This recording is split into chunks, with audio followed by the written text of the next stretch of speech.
एक तरफ तो गलत काम करते हैं और एक तरफ पुण्य दान करते हैं, उनकी गति क्या है? उनकी गति दुर्गति है। कोई फल नहीं उनको मिलेगा जो अच्छे कर। नहीं, उसका जो शुभ कर्म कर रहे हैं उसका फल मिलेगा, और जो अशुभ कर्म कर रहे हैं उसका फल मिलेगा, लेकिन सदगति नहीं होगी। पुण्य से पाप नष्ट नहीं होता, वो एक अलग डिपार्टमेंट। तभी देखा जाता है कि जैसे कोई वर्तमान में बहुत पापी है लेकिन बड़े सुख से रह रहा है, तो उसका पूर्व का जो पुण्य है उसको अभी सपोर्ट दे रहा है, और जिस समय ये पुण्य खत्म हुआ, भोग लिया, और वर्तमान का पाप और पीछे का पाप जुड़ेगा, तो ऐसा ब्लास्ट होगा, नष्ट हो जाएगा, कुल परिवार भी नहीं रह जाएगा। जो पापाचरण है वो कभी किसी, जैसे रावण भी तो फला फूला लेकिन रहा न को कुल रोहन, नष्ट हुआ ना। तो इसी तरह पुण्य आत्मा जैसे बन करके पुण्य करता है और पापात्मा बनकर पाप करता है, तो पाप प्रबल होकर उसका नाश करेगा पर पुण्य उसको सपोर्ट करेगा। तभी देखा जाता है कि बहुत नीच पापी अधम भी वो बड़े मौज से रह रहा है कुछ समय तक, क्योंकि उसका पूर्व का पुण्य है। तो पुण्य अपना काम करेगा और पाप अपना काम करेगा, लेकिन सदगति नहीं, परिणाम दुर्गति ही होगी, परिणाम दुर्गति ही होगी। कभी असत्कर्म करने वाला सुखी नहीं हो सकता, और सत्कर्म करने वाला, केवल सत्कर्म जिससे हो रहे वो थोड़ा वर्तमान में दुखी दिखाई देगा पूर्व पाप क्षय होने के लिए, और जहां उसका पूर्व पाप क्षय हुआ तो सुख की धारा में पड़ जाएगा, वो आनंद भोगेगा। ये लोग धर्म की आड़ में ऐसे काम करते, लेकिन उनकी दुर्गति पक्की है। जो धर्म की आड़ में पाखंड पाप करते हैं, दुर्गति पक्की। उसमें दो भाव समझना पड़ेगा। एक होता है कि जैसे हम सच्चाई से चलना चाहते हैं, पर हमारा पूर्व कर्म और स्वभाव ऐसा रहा है कि हमें बार बार घसीटता है गंदे आचरण की तरफ, और हम जल रहे हैं अंदर से, तो उसकी सदगति हो जाएगी। ये बात पश्चाताप हुआ। हाँ, और जो हर्षित होकर पाप करता है और पुण्य करके सोचता है मैं पाप मिटा दूंगा, उसकी दुर्गति होगी। पाप के द्वारा कमाए हुए धन से कभी पुण्य होता भी नहीं है, धर्म के द्वारा कमाए हुए धन से पुण्य होता है। तो पापी पुरुष के द्वारा किया हुआ पुण्य जो है वो भी पापमय होता है। जैसे मान लो किसी ने बहुत बड़ा अपराध किया, पाप किया, इसके बाद आके उसने 500 रुपये चढ़ाए, तो वो 500 रुपये हमारे भजन में विक्षेप पहुंचाएंगे, तो पापी पुरुष के द्वारा दिया हुआ पुण्य भी पाप ही होगा, क्योंकि हमारे भजन में विक्षेप बना, तो ये भी तो पाप बनाना, इसका विषय बदनाम ने कहा। हाँ, दुर्योधन का। तो इसलिए पाप तो बहुत भय प्रदान करने वाला है, इससे बचना ही चाहिए। जैसे कोई मान लो किसी गलत ढंग से पैसा कमाया और सोचा हम दशांश महात्मा को दे देते हैं, नहीं, और पाप लगेगा, क्योंकि वो भजन करने वाले के अब जाके ये रुपया विक्षेप पहुंचाएगा, ये भजन में बाधा पहुंचाएगा, तो ये भी तो पाप बना। तो पाप से कभी पुण्य हो ही नहीं सकता, पाप से कभी पुण्य नहीं हो सकता है। जो ऐसे भ्रम में है उनकी बड़ी दुर्गति है। आजकल दुनिया बड़े भ्रम में हुई है, कुछ मत। आप भगवान का जब तक सही सत्संग नहीं मिलेगा, नाम जप नहीं होगा, तो बुद्धि सही रहेगी नहीं, तो वो पाखंड तो करेगा ही, नाटक तो करेगा ही। फिर संतों का संग नहीं किया, सत्संग नहीं किया, सच्चे गुरु का संग नहीं किया, तो ऐसा बुद्धि ऐसी रहेगी। पर हाँ, भगवत ऋषि जी ने लिखा है, बिन विवेक वैराग्य भक्ति बिन सत्य नये को मानो, भगवत विमुख कपट चतुराई सो पाखंड जानो। जहां विवेक नहीं, वैराग्य नहीं, भगवान की भक्ति नहीं, वहां पाखंड तो रहेगा ही, वो तो नाटकबाजी रहेगी। तो नाटक करना सहज, लेकिन साधुता लाना बहुत कठिन बात है, धर्म से चलना बहुत कठिन बात है, वो दूर की बात है। हाँ जी। महाराज जी, इसमें एक प्रश्न था, जिन्होंने पाप कर्म किए हैं बहुत, अभी सत्संग के प्रभाव से या पूर्व के पुण्यों के हिसाब से जो संग मिला, तो उसके हिसाब से उनका मन में हुआ कि अब मेरे को अच्छे कर्म करने हैं, और फिर वो ऐसे संत सेवा और मंदिर आदि में सेवा करने लग गया, तो इससे उनकी बुद्धि पवित्र होगी? हाँ, पक्का पवित्र हो जाएगी, और पक्का वो भगवत प्राप्ति के मार्ग में आगे बढ़ेंगे। और अगर सही ढंग से संग सही मिल गया तो भगवत प्राप्ति भी हो जाएगी, सारे पाप नष्ट हो जाएंगे, पक्का नष्ट हो जाएंगे। क्योंकि ये रास्ता है, कोटि विप्र बद लागे जाहू, आए शरण तजो नहीं ताहू, जो नर होई चराचर द्रोही, आवे सभे शरण तकी मोह। चराचर का द्रोह करने वाला, कोटि कोटि ब्राह्मणों की हत्या, ब्रह्म ऋषियों की करने वाला भी हो और उसको पश्चाताप हो गया कि अब मेरा कल्याण तो केवल भगवान से होगा, अब मैं आज से नियम लेता हूं, अब लो नसानी अब ना नसयो, आज तक की आप नहीं करूंगा भगवान की शरण में, तो भगवान कह रहे अपिचेत सुदुराचारो भजते माम अनन्य भाग साधुरेव समंतव्य सम्यक व्यवसिता हिसा। घोर दुराचारी रहा है लेकिन मेरी शरण में आ गया, अब उसे मैं साधु बनाऊंगा और मैं उसका कल्याण करूंगा। पर ये उसके लिए है जिसने ये नियम ले लिया कि अब लो नसानी अब ना, अब तक हमसे गलती हुई, अब मैं बहुत सावधानी से भगवान की शरण में चलूंगा। अब उलट गया, उलट गया, उलट गया तो काम बन गया। और जो ऐसा कि अरे यार नाम जपने से पाप तो नष्ट हो ही जाएगा, चलो, इनकी बड़ी दुर्गति होती है, इनकी बड़ी दुर्गति होती है। जो सच्चाई से चल रहा है पर पाप हो गया, पाप हो रहा है, सच्चाई से चलना चाहता है पर पूर्व अभ्यास पूर्व गलतियां, भगवान उसे साधु बना देंगे, भगवान उसे माफ कर देंगे। लेकिन जो मस्ती के लिए पाप करते हैं, अरे यार बाद में गंगा नहा लेंगे, बाद में वृंदावन, उनकी दुर्गति पक्की है, उनकी दुर्गति पक्की है। जी। मुकुल कुमार मिश्रा जी। राधे राधे राधे गुरुजी। गुरुजी, गृहस्थ आश्रम में रहते हुए किस तरह सेवा, पारिवारिक दायित्व और भागवत ज्ञान में कैसे सामर्थ्य? सबसे पहली बात तो नाम जपने का अभ्यास करना चाहिए। उठते बैठते चलते फिरते खाते पीते क्रिया करते राधा राधा राम राम हरि हरि कृष्ण कृष्ण जो नाम प्रिय हो उसका अभ्यास करना चाहिए। और दूसरी बात ये भाव रखना चाहिए कि जो भी हम कर्म कर रहे हैं वो भगवान की सृष्टि का कर्म है। कोई भी कर्म हो तो हम उसे भगवान की प्रसन्नता का भाव रखें, भगवान के समर्पण का भाव रखें, क्योंकि गृहस्थी में कर्म करना ही है और विविध प्रकार के कर्म करना है, विविध भावों से करना है। आप किसी के पति हैं तो आप किसी के पुत्र हैं, तो आप किसी के पिता हैं, आप किसी के भाई हैं, आप हमारे राष्ट्र के एक हिस्से भी हैं, हमारे भारत के तो एक हिस्से है ना, नागरिक हैं, तो आपका भारत का भी एक जिम्मेवारी है। आप गंदे आचरण करें या अच्छे आचरण करें, पूरे हमारे उस पर प्रभाव पड़ता है। मान लो आप एक गांव में रहकर गंदे आचरण करें तो पूरा गांव बदनाम हो जाएगा। आप और गंदे आचरण करें तो आपके नाम के साथ भारत जुड़ता है, कहीं ना कहीं आप हिस्सेदार। तो हमको ये देखना है राष्ट्र के लिए, समाज के लिए, अपने लिए मंगलमय कार्य होने चाहिए। कोई पापाचरण न हो, कोई अधर्माचरण न हो, और जो कर्म हो वो भगवान को समर्पित कर दे और हृदय में भावना रखे, नाथ सकल संपदा तुम्हारी, मैं सेवक समेत सुतनारी, और नाम जप करे, निश्चित भगवत प्राप्ति हो जाएगी। बस पापाचरण।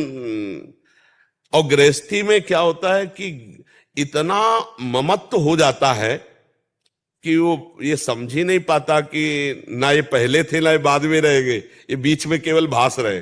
मान लो पत्नी है, पुत्र है, ये देह है, देह के और संबंधी है, तो ये ज्ञान ही नहीं रह पाता गृहस्थी में कि ये देह ना पहले था ना बाद में रहेगा, बीच में भास रहा है। और ये पत्नी पहले नहीं थी, बाद में भी नहीं रहेगी, बीच में भास रही। तो बीच में जो है वो कौन है? जो पहले था बाद में रहेगा, वो कौन है? भगवान। इस रूप में भगवान ही है। हम ये ज्ञान नहीं जान पाते, इसी से हमारी दुर्गति होती है। हमारी दुर्गति का कारण ये देह भाव है, हमारी दुर्गति का कारण ये प्रपंच भाव है। अगर इसी को हम भगवत भाव कर ले तो गृहस्थी में रहते हुए भगवान की प्राप्ति हो जाए। हमें दृष्टि रखना है भगवत, पर व्यवहार पत्नी वाला ही करना है, व्यवहार पुत्र वाला ही करना है। जो स्वांग मिला है हमको स्वांग वही करना है। किसी के हम पिता है, किसी के भाई है, तो हमें वही व्यवहार करना है, पर दृष्टि रखनी सब में कि मेरे प्रभु सबके हृदय में विराजमान है, उनकी प्रसन्नता के लिए हम कार्य करें। हमारा धर्म तब बिगड़ता है जब हम स्वसुख वांछा से युक्त हो जाते हैं। मेरी पत्नी धर्म का, अपने कर्तव्य का पालन करते हुए, नाम जप करते हुए उस कर्म को भगवान को समर्पित कर दिया जाए तो निश्चित भगवत प्राप्ति। जब युद्ध जैसे कर्म को भगवान करे, माम निस्मर युद्ध च, मेरा स्मरण करते हुए युद्ध करो, तो इससे बड़ा कोई कर्तव्य तो है नहीं, क्योंकि युद्ध में तो गला काटना, अपना गला बचाना है। ऐसी प्रवीणता युद्ध जैसी कर्तव्य में, और उसमें भी कह रहे माम निस्मर, मेरा स्मरण कर। इसका मतलब हर कार्य करते हुए भजन हो सकता है। तो हम भजन करते हुए हर कार्य करें और सब कार्य भगवान को समर्पित कर दें, इसी से हम मुक्त हो जाएंगे। भगवान कह रहे यत करो, जो करो मेरे को समर्पित कर दो, खत्म हो गया खेल। हम चाहे जितने बड़े अपराधी हो, सिद्ध हो गए हो अपराधी, लेकिन राष्ट्रपति अगर माफ कर दे तो माफ हो जाएगा? नहीं हो जाएगा? वकालत पक्की और जज ने निर्णय कर दिया, अब कोई बचाने वाला नहीं। लेकिन एक उपाय है, राष्ट्रपति से क्षमा प्रार्थना करो, अगर वो क्षमा कर दे तो खत्म। तो ऐसे ही सबके सब अपराध हैं, लेकिन भगवान क्षमा कर देते। अहम तो हम सर्व पापेभ्यो मोक्षयिष्यामि मा, वो अखिल कोटि ब्रह्मांड नायक श्री कृष्ण यदि क्षमा कर दे तो क्षमा हो गया। तो हम भगवान को सारे कर्म समर्पित करते हुए भगवद आश्रित नाम जप करें। तो गृहस्थी में क्या है भैया, तुम्हारी गृहस्थी में कितने लोग होंगे? 5-6 लोग, 8 लोग। तो बाबा कहते हैं सबसे बड़ी गृहस्थी ये। हाँ हाँ, पक्का समझो। तो अब ये गृहस्थी हमको खल क्यों नहीं रही?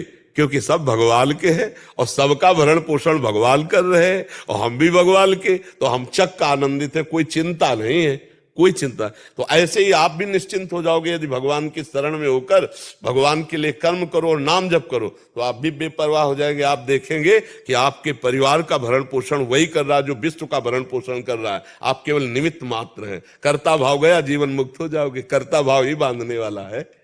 करो सदा तिनकी रखवारी, जिम बालक राखे मैदारी। जी, आप समझ पाए ना? जी जी जी। सहचरी शरण जी। जी महाराज जी। राधे राधे महाराज जी। गुरुदेव आपके चरणों में दंडवत प्रणाम। गुरुजी, मैं जब कृष्ण उच्चारण करता हूँ तो मेरे दिमाग में त थ द वाला न आता है, क्या ये सही है? अड़ नहीं आता गुरुजी हमारे दिमाग में। जब हम कृष्ण उच्चारण करते हैं तो हमारे दिमाग में अड़ नहीं आता, त थ द वाला न दिमाग में आता है। सही है। देखो, अगर व्याकरण के तौर तरीके पर देखोगे ना तो फिर अलग हो जाता है। अगर भाव के तौर तरीके पे देखोगे तो हमारे ब्रजवासी जन जो है णा की जगह न ही बोलते हैं। बता चुके थे गुरुजी, जी। आपकी बाड़ी को हम आकाशवाणी समझते हैं, जो बोल देते हैं वही सत्य मानते हैं गुरुजी। जी जी। नहीं तो अगर ये ना आ रहा है ना तो हम उसको इसलिए कभी बाधा नहीं पहुंचाएंगे ना, क्योंकि ब्रजवासी जन ना ही का प्रयोग करते हैं ना। त थ द वाला न हमारे दिमाग में बैठता है, क्योंकि एक एक अक्षर हम अपने दिमाग में बैठाते हैं ना। तो त थ द में जो न आता है जब कृष्ण बोलते हैं तो वो न हमारे दिमाग, मतलब कृष्ण। हाँ कृष्ण, वैसे शुद्ध है कृष्ण। तो ये हमें शंका है गुरुजी, क्या सही है? अगर आप ब्रज भाव से बोल रहे हैं तो कोई बात नहीं है, नहीं तो शुद्ध शब्दों में कृष्ण है, कृष्ण। और कभी कभी वो भी दिमाग में नहीं आता गुरुजी। अब जैसे हमारे पदों में आता है, राधा रमन सकल सुख धामा, जय श्री हित हरिवंश मगन मन श्यामा। राधा रमन सकल सुख धामा, तो राधा रमण है, राधा रमण है।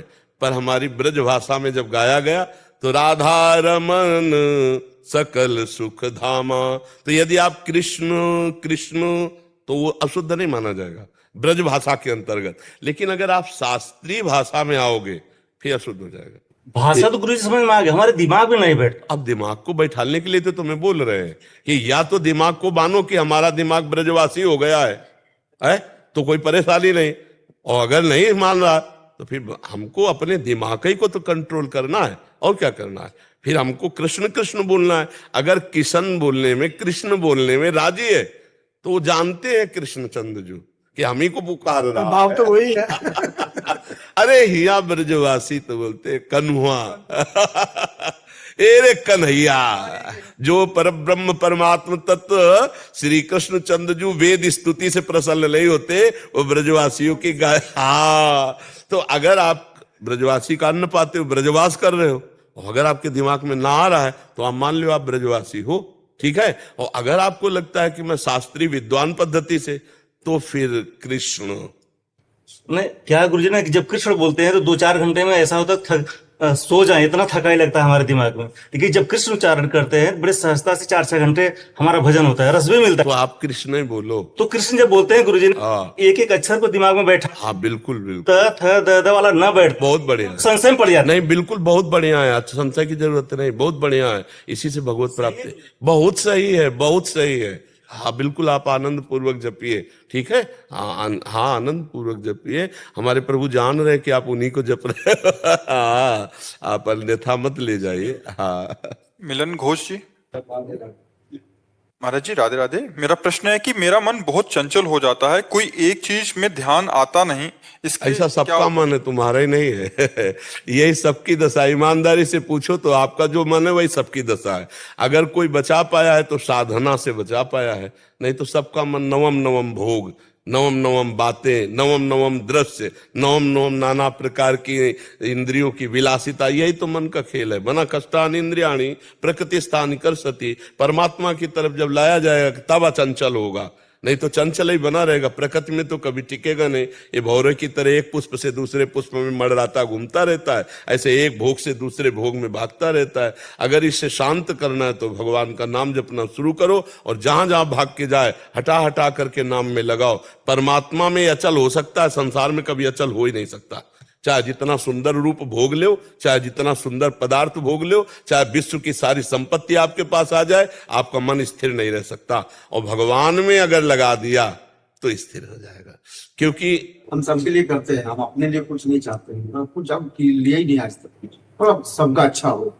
फिर भी जब नाम भजन करते हैं, ये करते हैं, तो थोड़ा सा चंचल हो जाता है हमारा, डाइवर्ट होता है माइंड। तो उसको हटा हटा के लगाना है ना प्रभु में। अब ऐसा थोड़ी है कि साधक हो और ये मन जाए ना जोर है सदा ज्ञान एक रस, तो ईश्वर जी में भेद का होकर एक रस स्थिति हो जाए तो सिद्ध पुरुष हो जाओगे। बार बार इसको जहां जा रहा है वहां देखो, दो पद्धति से मन को वश में किया जाता है। एक तो जहां जहां मन जाता है वहां वहां भगवान पहले से हैं, जिनका तुम भजन कर रहे हो, उनकी भावना करो। किसी वस्तु व्यक्ति स्थान पदार्थ पे ही तो जाएगा मन, जहां भाग के वो जाता वहीं है जहां राग हो या द्वेष होता है, जहां अपनापन होता है या जहां परायापन होता है। कभी द्वेष हुआ है तो जाएगा, राग है तो जाएगा। तो हमको राग द्वेष वाले पदार्थ वस्तु व्यक्ति स्थान में भगवत भावना करनी। अगर हमसे ये भी नहीं होता तो फिर हमको जहां नाम जप रहे राधा राधा राधा और मन गया, तो इसका एक स्वभाव है, जहां आप जान जाओगे कि ये गया तहां आ जाएगा, इसको लाना नहीं पड़ता। देखना आप जहां आप जान गए कि भाग गया तो आ जाएगा, तुरंत आ जाएगा। फिर दो चार नाम जप करेगा, फिर भागेगा, फिर इसको लाओ, बार बार लाओ, तो अभ्यास से चंचलता हट करके ये स्थिर हो जाएगा। स्थिर मन ही भगवत प्राप्ति कर पाता है। तो इसलिए उबना तो है नहीं, कुछ मिनट सेकंड तो लगने लगा है ना, कुछ मिनट सेकंड तो लगने लगा है ना। बस हम धीरे धीरे उस पर काबू पा रहे हैं, हमें निराश नहीं होना। और बहुत ऋषि मुनियों को भी परेशान किया है। गोस्वामी तुलसीदास जी कहे महाराज हार गए हो, हार्यो करी जतन विविध विधि अतिशय प्रबल अजय, तुलसीदास बस होए तबे जब प्रभु पेरक बरजय। महाराज मैं हार गया हूं, आपके हाथ में डोरी, आप मन को मना कर दो, इसको एकाग्र कर दो, लेकिन ये भागते ही रहता, मैं बहुत परेशान हो गया हूं। गोस्वामी तुलसीदास जी लिख रहे हैं, हरिजू मेरो मन हठ न तजे, इस पद में लिख रहे हैं। तो हम बार बार मन को हटाए, भगवान कृपा करेंगे, स्थिर कर देंगे। उबना नहीं है, परेशान नहीं होना है, आनंदित होना है। ये चाहे जहां चला जाए, जब तक आप दस्तखत नहीं करोगे आपका कुछ बिगाड़ नहीं पाएगा। जब आप स्वीकृति दे दोगे भोग की, तब आपको परेशान करेगा। नहीं तो इसको जाने दो, आप छोड़ दो। जैसे जल जहाज का कौवा उड़ के जाएगा तो कहां जाएगा, आएगा तो उसी में। मन आपके सिवा उसका कोई आधार ही नहीं है, वो बचाए जहां भाग के चला जाए। आप वो मत, बस देखते रहो, मुस्कुराते रहो और हाँ मत कर देना। ये बड़े बड़े भोग सामने उपस्थित करता जाएगा, हाँ मत करना, ये नष्ट होता